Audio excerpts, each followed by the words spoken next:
Hi everyone, I'm Jacqui Grey and I've just come off delivering a webinar for PurpleBeach on surviving the pandemic and creating psychological safety and the science of managing anxiety. I think it was well received, so I hope it's useful if I give you the nuggets here. Basically, I think there's a way through this if we all adopt some certain habits. So hopefully they're practical and things that you can apply with leaders in organizations straight away. Just to give you a little bit about my background, I've got about 10 years experience of working as the managing director of the Neuro Leadership Institute in EMEA. Where I was designing and working with neuroscientists and also delivering globally to a lot of exec teams and senior management teams. I've got a doctorate in executive anxiety, actually existential philosophy, so completely different to science, focusing on executive anxiety. And it led to a lot of in-depth research on case studies, interviews, and other sorts of research into authenticity and storytelling. So I'm a bit of a hybrid, the science and the authentic leadership side of life. I've published a book called Executive Advantage, Resilience for 21st Century Leadership. And I've worked on academic peer-reviewed articles with scientists and been published in Harvard Business Review. I'm normally presenting at conferences, doing keynotes, doing workshops, doing coaching, and it occurred to me, how do I make a difference at this time when a lot of my work has just fallen off a cliff? I'm just not doing it at the moment. So I have my own concerns, and so do all of you, I'm sure, but we are in this together. I've started little businesses. I've been through hard times. I went through the credit crisis in 2008 when I was at Merrill Lynch. So lots of different things. And I'm currently a charity trustee and married to a charity CEO. So please keep giving to your charities. This is not the time to stop. But in practical terms of what can you do to help yourself manage through the coronavirus, the first habit is stay positive and learn. We don't know what the landscape is, but we can all learn. We can learn ways to do things differently.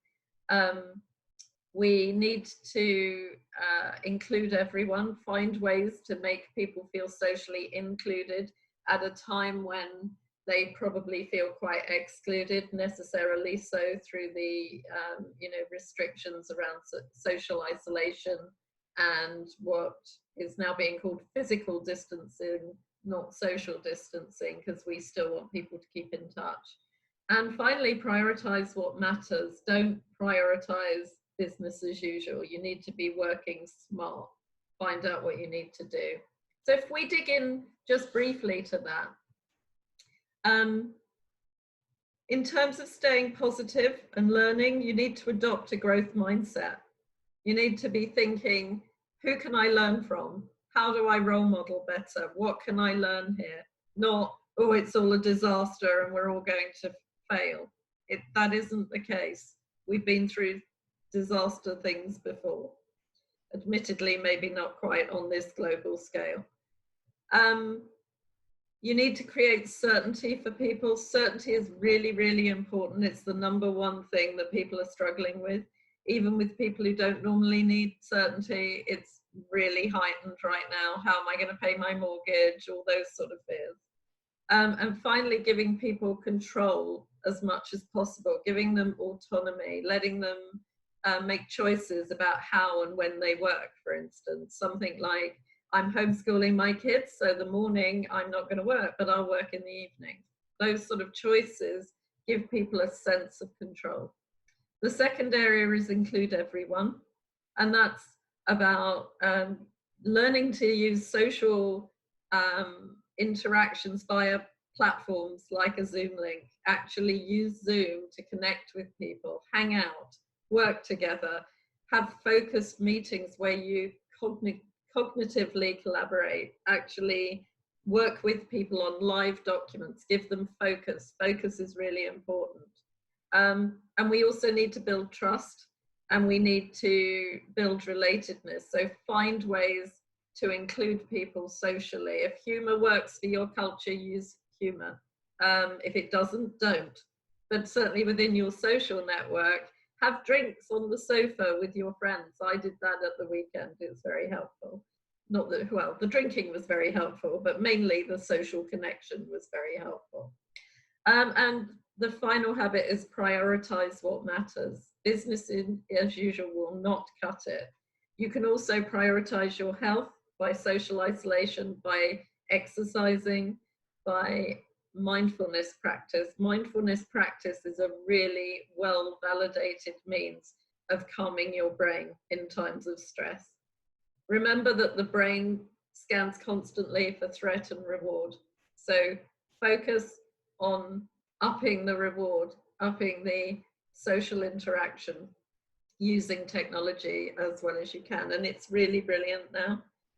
So that is my handy tips for making this through. I believe that we are in the globe has been getting more chaotic for several years. We've had floods, we've had fires, we've now got disease.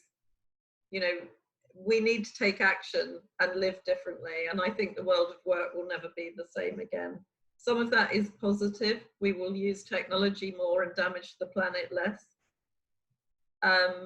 Some of it is going to be a difficult journey, but these strategies will help. I'm just going to share the habits with you so that you can take a screenshot or whatever, use them, share them with your leaders. And if anyone wants to contact me, my email address is Jacqui, spelled Jacqui, at Leaman, LeamanGrey.com, or contact me through PurpleBeach. Thank you. Bye. Stay safe and healthy.